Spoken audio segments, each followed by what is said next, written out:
ನನ್ನೆಲ್ಲ ರೈತ ಬಂದವರಿಗೆ ಬೆಳಗಿನ ಶುಭೋದಯ. ನೆನ್ನೆ ಇನ್ನು ಶುಂಠಿ ಹಾಕೋದಕ್ಕೋಸ್ಕರ ನಮ್ಮ ತಮ್ಮ ರೆಡಿ ಮಾಡ್ತಿದ್ದಾರೆ ಅಂತ ನಿಮಗೆಲ್ಲ ತೋರಿಸಿದ್ವಿ. ಸೊ ಆ ರೀತಿಯಲ್ಲಿ ಈ ಕಾನೆಗಳನ್ನು ಹೊಡೆದ ನಂತರ ಇದನ್ನು ಅಡ್ಡ ಪಟ್ಟಿಗಳು ಅಂತ ಕರಿತೀವಿ. ಸೊ ನೀವು ನೋಡ್ಬೋದು, ವಿಜುವಲಾಗಿ ಕಾಣುತ್ತೆ ಇಲ್ಲ ಗೊತ್ತಿಲ್ಲ, ಬಟ್ ಅಬ್ಸರ್ವ್ ಮಾಡೋದ್ರಿಂದ ಗೊತ್ತಾಗುತ್ತೆ.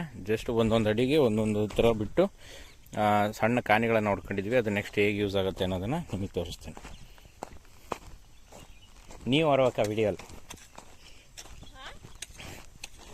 ಈ ಬೆಡ್ಡಿಂಗ್ಗಳಲ್ಲಿ ಕೈಗುಣಿ ಅಂತ ಕರಿಬೋದು ಇದನ್ನು. ಅಂದರೆ ನಾವು ಬೀಜದ ಶುಂಠಿಯನ್ನು ಹಾಕೋಕ್ಕೋಸ್ಕರ ಈ ಥರ ಸಣ್ಣ ಸಣ್ಣ ಪಾಕೆಟ್ನ ಇದನ್ನು ಮಾಡಿಕೊಂಡು, ನಿಮಗೆ ಕ್ಲಿಯರಾಗಿ ಕಾಣಿಸ್ತಿದೆ ಅನಿಸುತ್ತೆ ನೋಡಿ. ಈ ಥರ ಪಾಕೆಟ್ ಮಾಡ್ಕೊಂಡಿದ್ದ ತಕ್ಷಣ ಅದರಲ್ಲಿ ಬೀಜದ ಶುಂಠಿನ ಹಾಕಬೇಕಾಗತ್ತೆ. ಸೊ ಅದನ್ನೆಲ್ಲ ಹಾಕಿದ್ದೀವಿ ಅನ್ನೋದನ್ನು ಸಹ ನಿಮಗೆ ನೆಕ್ಸ್ಟ್ ತೋರಿಸ್ತೀನಿ, ತಡೀರಿ.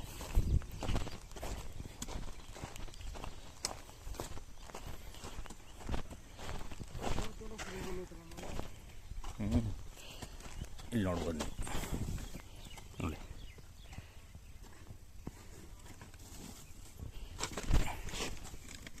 ಈ ಥರ ಆ ಪಾಕೆಟ್ಗಳಲ್ಲಿ ಶುಂಠಿಗಳನ್ನು ಈ ಕಣ್ಣುಗಳೇನಿದ್ದಾವೆ ಅದು ಬೆಡ್ಡಿನ ಸೆಂಟ್ರಿಗೆ ಹೋಗೋ ರೀತಿಯಲ್ಲಿ ನೆಟ್ರಿ. ಅಂದರೆ ನಿಮಗೆ ಶುಂಠಿ ದೊಡ್ಡದಾಯಿತು ಅಂದರೂ ಸಹ ಬೆಡ್ಡಿಂದ ಕೆಳಗಡೆ ಬರೋಲ್ಲ, ಸೊ ಬೆಡ್ಡಿಂದ ಒಳಗಡೆ ಬೆಳೆಯುತ್ತೆ ಅಂತ ಹೇಳ್ತಾರೆ. ಸೊ ಅದನ್ನು ಮುಚ್ಚೋಕ್ಕೂ ಮುಂಚೆ ನೀವು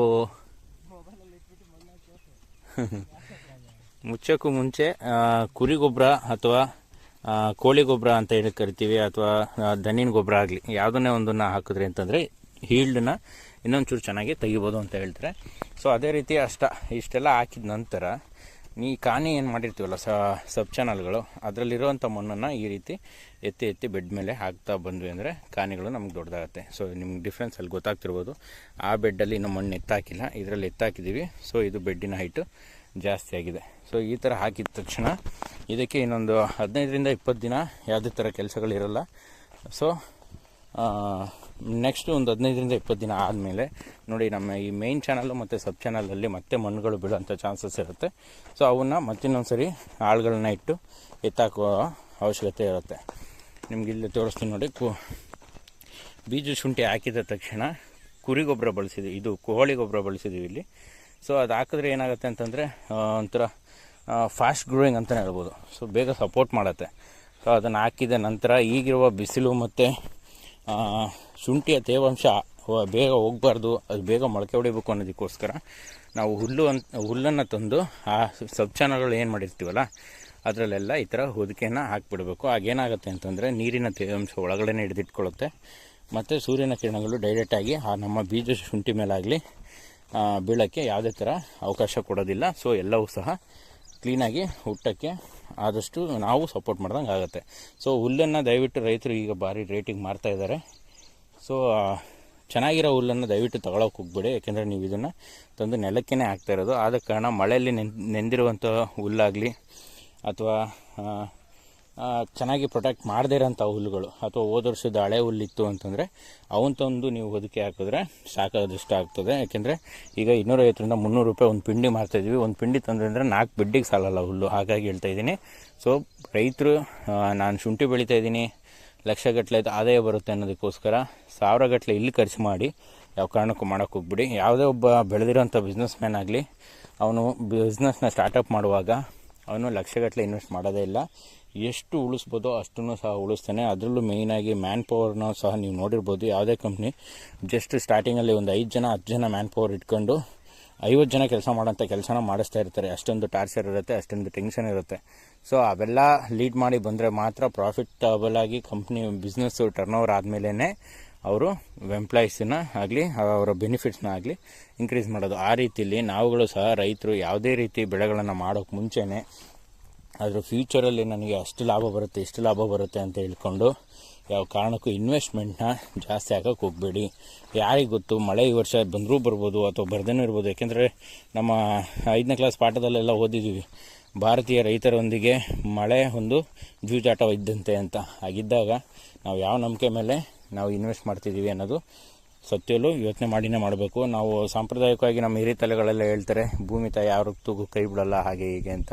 ಭೂಮಿ ತಾಯಿ ಕರೆಕ್ಟಾಗಿ ಕೈ ಹಿಡಿದ್ರು ಅಂತಂದ್ರೂ ಈಗ ಮೇಲೆ ನಿಂತಿರುವಂಥ ನಮ್ಮ ರಾಜಕಾರಣಿಗಳಾಗಲಿ ಮತ್ತೊಬ್ಬರಾಗಲಿ ನಮ್ಮ ಕೈ ಹಿಡಿಯಲ್ಲ, ಅವ್ರು ಖಂಡಿತವಾಗ್ಲೂ ನಮ್ಮ ಕೈ ಬಿಡೋಂಥ ಎಲ್ಲ ಅವಶ್ಯಕತೆಗಳನ್ನು ಅವರು ಹುಡುಕ್ತಾನೆ ಇರ್ತಾರೆ. ಸೊ ಆದ ಕಾರಣ ನಿಮ್ಗೆ ಹೇಳ್ತಾ ಇರೋದು, ದಯವಿಟ್ಟು ಯಾವುದೇ ಬೆಳೆಯನ್ನು ಮಾಡೋಕ್ಕೆ ಮುಂಚೆ ಇನ್ವೆಸ್ಟ್ಮೆಂಟ್ನ ಕಮ್ಮಿ ಹಾಕಿ. ಮತ್ತು ನಿಮ್ಗೆ ಹೇಳಿದೆ, ಈ ಬೀಜ ಶುಂಠಿ ಹಾಕಿದ ತಕ್ಷಣ ಕುರಿ ಗೊಬ್ಬರ ಅಥವಾ ಕೋಳಿ ಗೊಬ್ಬರ, ದನಿನ ಗೊಬ್ಬರ ಯಾವ್ದಾದ್ರು ಮೂರರಲ್ಲಿ ಯಾವ್ದಾದ್ರು ಒಂದನ್ನು ಹಾಕಿ ಅಂತ. ಸೊ ಅದರಲ್ಲೂ ಬೆನಿಫಿಟ್ಸ್ ಇದೆ ನೋಡಿ. ನೀವು ಕೋಳಿ ಗೊಬ್ಬರ ಹಾಕಿದ್ರಿ ಅಂತಂದರೆ ಅದರಲ್ಲಿ ಯಾವುದೇ ರೀತಿ ಕಳೆ ಬರೋಂಥ ಚಾನ್ಸಸ್ ಕಡಿಮೆ. ನಿಮ್ಮ ಮಣ್ಣಲ್ಲಿ ಏನು ಹಳೆ ಕಳೆಗಳಿದ್ವು ಅವು ಮಾತ್ರ ಬರ್ತಾ ಹೋಗ್ತವೆ, ಹೊಸ ಕಳೆಗಳು ಅನ್ನೋದು ಹುಟ್ಟೋದಿಲ್ಲ. ಅದೇ ನೀವು ಕುರಿ ಗೊಬ್ಬರ ಮತ್ತು ದನಿನ ಗೊಬ್ಬರ ಹಾಕಿದ್ರಿ ಅಂತಂದರೆ ಆ ದನ ಎಲ್ಲೆಲ್ಲ ಮೇವು ತಿಂದು ಬಂದಿತ್ತು ಆ ಹುಲ್ಲಿನ ಬೀಜಗಳೆಲ್ಲವೂ ಅತಿಯಾಗಿ ಹುಟ್ಟುವಂಥ ಚಾನ್ಸಸ್ ಇರುತ್ತೆ. ಸೊ ಅದಕ್ಕೋಸ್ಕರ ಏನು ಮಾಡಬೇಕು ಅಂತಂದರೆ, ನೀವು ಹಾಕೋಕ್ಕೊಂದು 4 ದಿನ ಮುಂಚೆ ಆ ಗೊಬ್ಬರನ ತೆಗೆದು ಚೆನ್ನಾಗಿ ಹರಡಿ ಪುಡಿ ಮಾಡಿ ಹಾಕಬೇಕು. ಆದರೂ ಸಹ ಬರುತ್ತೆ, ಬಟ್ ತೆಗಿಬೇಕಾಗ್ತದೆ. ಇಲ್ಲ ಅಂತಂದರೆ ಶುಂಠಿಗೆ ಅದು ಎಫೆಕ್ಟ್ ಆಗುತ್ತೆ. ಅದಕ್ಕಿಂತ ಬೆಟರ್ ಅಂತಂದರೆ ಕೋಳಿ ಗೊಬ್ಬರ ಹಾಕಿದ್ರಿ ಅಂತಂದರೆ ಅದರಲ್ಲಿ ಯಾವುದೇ ರೀತಿ ಎಕ್ಸಸ್ ಬೀಜಗಳು ಇರಲ್ಲ, ಹಾಗಾಗಿ ಕಳೆಗಳ ಸಾಂದ್ರತೆ ತೀರಾ ಕಡಿಮೆನೇ ಇರುತ್ತೆ ಅಂತಲೇ ಹೇಳ್ಬೋದು. ಇನ್ನು ಇದೇ ರೀತಿ ಇದಕ್ಕೆ ನೆಕ್ಸ್ಟ್ ಯಾವ ರೀತಿ ಎಲ್ಲ ನಾವು ಕೆಮಿಕಲ್ಸ್ನ ಸ್ಪ್ರೇ ಮಾಡ್ತೀವಿ ಮತ್ತು ಯಾವ ಥರ ಫರ್ಟಿಲೈಸರ್ಸ್ನ ಕೊಡ್ತೀವಿ ಅನ್ನೋದನ್ನೆಲ್ಲ ನಿಮಗೆ ನೆಕ್ಸ್ಟ್ ಎಕ್ಸ್ಪ್ಲೇನ್ ಮಾಡ್ತಾ ಹೋಗ್ತೀನಿ. ಮತ್ತು ಮೇಯ್ನ್ಲಿ ಇದರಿಂದ ನಿಮ್ಗೆ ಏನಾಗುತ್ತೆ ಅಂತಂದರೆ, ನೀವು ವೀಡಿಯೋದಲ್ಲಿ ಬೇಕಾದ್ರೆ ನೋಡ್ಕೊಳ್ಳಿ. ಈಗ ನಾವು ಹಾಕ್ತಂಥ ಈ ಅಡಿಕೆ ಸಸಿಗಳು ನೆಕ್ಸ್ಟ್ ಈ ಶುಂಠಿ ಬಗೆಯುವಾಗ ಯಾವ ಪರಿಸ್ಥಿತಿಗೆ ಬಂದಿರುತ್ತೆ ಅನ್ನೋದನ್ನು ನಿಮಗೆ ಸಂಕ್ಷಿಪ್ತವಾಗಿ ತೋರಿಸ್ತಾ ಹೋಗ್ತೀನಿ. ಯಾಕೆ ಅಂತಂದರೆ, ನಾವು ಶುಂಠಿಗೆ ಹಾಕುವಂತಹ ಮೇಜರ್ ಕೆಮಿಕಲ್ಸ್ ಎಲ್ಲವನ್ನೂ ಸಹ ಈ ಅಡಿಕೆನೂ ಸಹ ತಗೊಂಡು ಅದು ಅತಿ ಹೆಚ್ಚು ಸಮೃದ್ಧಿಯಾಗಿ ಬೆಳೆಯುತ್ತೆ. ಈ ನಮ್ಮ ಬಡವ್ರ ಮಕ್ಕಳು, ಶ್ರೀಮಂತ ಮಕ್ಕಳು ನೋಡಿದ್ರೆ ಗೊತ್ತಾಗ್ಬೋದು ನಮಗೆ. ಬಡವ್ರ ಮಕ್ಕಳು ಗಟ್ಟಿಯಾಗಿ ಅಂಥ ಗ್ರೋತ್ ಏನೂ ಇಲ್ದರೆ ಅಂತ ಬೆಳೀತಾರೆ. ಬಟ್ ಶ್ರೀಮಂತರ ಮಕ್ಕಳು ನೋಡಿದ್ರೆ ನಿಮ್ಗೆ ಗೊತ್ತಾಗುತ್ತೆ, ಫುಲ್ಲು ದಷ್ಟಪುಷ್ಟವಾಗಿ ದಪ್ಪವಾಗಿ ನೋಡೋಕ್ಕೆ ಒಳ್ಳೆ ಆ್ಯಪಲ್ ಥರ ಬೆಳೆದಿರ್ತಾರೆ. ಸೊ ಇದು ಸಹ ಶ್ರೀಮಂತರ ಮಕ್ಕಳು ರೀತಿಯಲ್ಲಿ ಬೆಳೀತವೆ ಅಡಿಕೆ ಗಿಡಗಳು. ಸೊ ಅದು ಹೇಗೆ ಇರುತ್ತೆ ನೆಕ್ಸ್ಟ್ ಗ್ರೋತ್ ಅನ್ನೋದನ್ನು ನಿಮಗೆ ತೋರಿಸ್ತಾ ಹೋಗ್ತೀನಿ. ಬಟ್ ಇದು ಒಳ್ಳೆಯದ ಕೆಟ್ಟದ ಅಂತಂದರೆ, ನನಗೆ ಆಲ್ಮೋಸ್ಟ್ ಆಲ್ ಎಲ್ಲ ರೈತರಿಗೂ ಏನಂತಂದರೆ, ಯಾವುದೋ ಒಂದು ಬೆಳೆ ಹಾಕಿದ್ರೂ ಸಹ ಅವ್ನ ಮುಂದೆ ಅದು ನಗ್ನಗ್ತಾ ಇರಬೇಕಂತೆ. ಸ್ವಲ್ಪ ಮಖ ಬಾರಿಸ್ಕೊಂಡು ಅಂದ್ರೂ ಮನುಷ್ಯಂಗೆ ನೆಮ್ಮದಿ ಇರೋಲ್ಲ. ಸೊ ಆ ಲೆಕ್ಕದಲ್ಲಿ ಹೋದರೆ ಇದು ಒಂದು ರೀತಿಲಿ ಒಳ್ಳೇದಂತಲೇ ಹೇಳ್ಬೋದು. ಯಾಕೆಂತಂದರೆ, ನಾವು ಶುಂಠಿ ಹಾಕಿದ ತಕ್ಷಣವೇ ಬೆಳೆ ನಗುಮುಖ ತೋರಿಸ್ಕೊಂಡು ಚೆನ್ನಾಗಿ ಖುಷಿಯಾಗಿ ಬೆಳೆದು ನಿಲ್ಲುತ್ತೆ. ಬಟ್ ಫ್ಯೂಚರಲ್ಲಿ ಅದೇ ರೀತಿ ಅದಿರುತ್ತಾ ಅನ್ನೋದು ನನಗೆ ಗೊತ್ತಿಲ್ಲ. ಬಟ್ ಶುಂಠಿ ಬೆಳೆ ತೆಗೆದಿದ್ದ ತಕ್ಷಣವೇ ನಾವು ಮಣ್ಣಿಗೆ ಮತ್ತೆ ಫಲವತ್ತತೆನ ಆ್ಯಡ್ ಮಾಡಬೇಕಾಗತ್ತೆ. ಇದು ಕಾಮನ್ ಸೆನ್ಸು. ಸೊ ಅಲ್ಲಿಗೆ ಆ್ಯಡ್ ಮಾಡಿದ್ವಿ ಅಂತಂದರೆ ಆ ಗ್ರೋತ್ನ ಅದು ಕಂಟಿನ್ಯೂಷನ್ ತಗೊಳುತ್ತೆ. ಸೊ ಈ ರೀತಿ ಶುಂಠಿಯ ಅತಿ ಹೆಚ್ಚು ಮಾಹಿತಿಗೋಸ್ಕರ ಇನ್ನೇನಾದ್ರು ನಿಮಗೆ ನಾನೇನಾದ್ರು ಮಿಸ್ ಮಾಡಿದ್ದೆ, ನಿಮ್ಗೆ ಇನ್ನೇನಾದ್ರು ಡೌಟ್ ಇದೆ ನನಗಿದ್ದರೆ ದಯವಿಟ್ಟು ಕಾಮೆಂಟ್ ಮಾಡಿ, ನಾನು ನಿಮಗೆ ಸಂಕ್ಷಿಪ್ತವಾಗಿ ತಿಳಿಸೋಕ್ಕೆ ಪ್ರಯತ್ನ ಪಡ್ತೀನಿ. ಈ ಶುಂಠಿ ಹಾಕ್ತಿರುವಂಥ ನಮ್ಮ ತಮ್ಮ ಹೆಚ್ಚು ಕಡಿಮೆ ಒಂದು 8ರಿಂದ 10 ವರ್ಷದಿಂದ ಈ ವೃತ್ತಿಯಲ್ಲಿ ನಿರತರಾಗಿದ್ದಾರೆ. ಸೊ ಅವರಿಗೆ ಆಲ್ಮೋಸ್ಟ್ ಆಲ್ ವಿಷಯಗಳು ಗೊತ್ತಿದೆ. ಯಾವ ಥರ ಸ್ಪ್ರೇ ಮಾಡಬೇಕು, ಯಾವ ಕೆಮಿಕಲ್ನ ಚೂಸ್ ಮಾಡಬೇಕು, ಯಾವ ಫರ್ಟಿಲೈಸರ್ ಹಾಕಿದ್ರೆ ಏನಾಗುತ್ತೆ, ಮತ್ತು ಯಾವ ರೋಗ ಬಂದರೆ ಯಾವ ಕೆಮಿಕಲ್ಗೆ ಪ್ರಿಫರ್ ಮಾಡಬೇಕಾಗತ್ತೆ, ಎಲ್ಲವೂ ಸಹ ಅವ್ರಿಗೆ ಗೊತ್ತಿದೆ. ಸೊ ನಿಮಗೂ ಬೇಕಾದರೆ ಸಹ ನಾನು ಅದನ್ನು ತಿಳಿಸ್ಕೊಡೋಕ್ಕೆ ಆದಷ್ಟು ಪ್ರಯತ್ನ ಪಡ್ತೀನಿ. ಮತ್ತು ಇನ್ನೊಂದು, ನಿಮಗೆ ಈ ಶುಂಠಿ ಬೆಳೆಯಲ್ಲಿ ಮುಖ್ಯವಾಗಿ ಈ ಮೇನ್ ಚಾನಲ್ ಮತ್ತು ಸಬ್ ಚಾನಲ್ ಏನು ಹೇಳ್ತಾ ಇದ್ದೀನಲ್ಲ, ಅದಕ್ಕೆ 100% ವರ್ಕ್ ಮಾಡುತ್ತೆ. ಅದನ್ನು ಮಾತ್ರ ಯಾವುದೇ ಕಾರಣಕ್ಕೂ ನೆಗ್ಲಿಜೆನ್ಸಿಯಾಗಿ ಬಿಡೋಕೆ ಹೋಗಬೇಡಿ. ಮತ್ತು ಎಷ್ಟು ಕಡಿಮೆ ಪ್ರೈಸ್ ಆಗುತ್ತೋ ಅಷ್ಟರಲ್ಲಿ ಅದನ್ನು ಮಾಡೋಕ್ಕೆ ಆದಷ್ಟು ಪ್ರಯತ್ನ ಪಡಿ. ಯಾಕೆಂತಂದರೆ, ಮಳೆ ನೀರು ಜಾಸ್ತಿ ಆದಾಗ ಮಳೆಗಾಲದಲ್ಲಿ ನಾವು ಯಾವುದೇ ರೀತಿ ಕಂಟ್ರೋಲ್ ಮಾಡೋಕ್ಕೆ ಆಪ್ಷನ್ಸೇ ಇರೋಲ್ಲ ನಮಗೆ. ಯಾಕೆಂದರೆ ಮಳೆ ನಮಗೆ ರೆಸ್ಟೇ ಕೊಡೋಲ್ಲ, ಆ ಮಟ್ಟಿಗೆ ಮಳೆ ಬರ್ತಾ ಇರುತ್ತೆ. ಆದ ಕಾರಣ ಮಳೆಗಾಲದಲ್ಲಿ ಮಾಡುವಂಥ ಯಾವುದೇ ಬೆಳೆಗಾಗಲಿ ಪ್ರಿಕಾಷನ್ಸ್ನ ತಗೊಂಡು ನಂತರ ನೀವು ಮಾಡುವಂಥದ್ದು ಬಹಳ ಸೂಕ್ತ. ಸೊ ಇದೇ ರೀತಿ ಹೆಚ್ಚಿನ ರೈತಾಪಿ ವರ್ಗದ ವೀಡಿಯೋಗಳಿಗೋಸ್ಕರ ನಮ್ಮ ಚಾನಲ್ನ ಸಬ್ಸ್ಕ್ರೈಬ್ ಮಾಡ್ಕೊಂಡಿಲ್ಲ ಅಂದರೆ ದಯವಿಟ್ಟು ಸಬ್ಸ್ಕ್ರೈಬ್ ಮಾಡ್ಕೊಳ್ಳಿ. ಹಾಗೆ ಬೆಲ್ಲೈಕನ್ನ ಟಚ್ ಮಾಡಿಡಿ. ಆಗ ನಾವು ಹಾಕೋಂಥ ವೀಡಿಯೋಗಳು ಫಸ್ಟು ನಿಮಗೆ ನೋಟಿಫಿಕೇಷನ್ ಆಗಿ ಬರ್ತಾ ಹೋಗುತ್ತೆ. ಹೀಗೆ ಸಪೋರ್ಟ್ ಮಾಡ್ತಾಯಿರಿ. ಸೊ ನಾವು ಇನ್ನೂ ಹೆಚ್ಚು ವೀಡಿಯೋಗಳನ್ನ ಹಾಕೋಕ್ಕೆ ಆದಷ್ಟು ಪ್ರಯತ್ನಗಳನ್ನ ಪಡ್ತಾಯಿರ್ತೀವಿ. Thank you friends.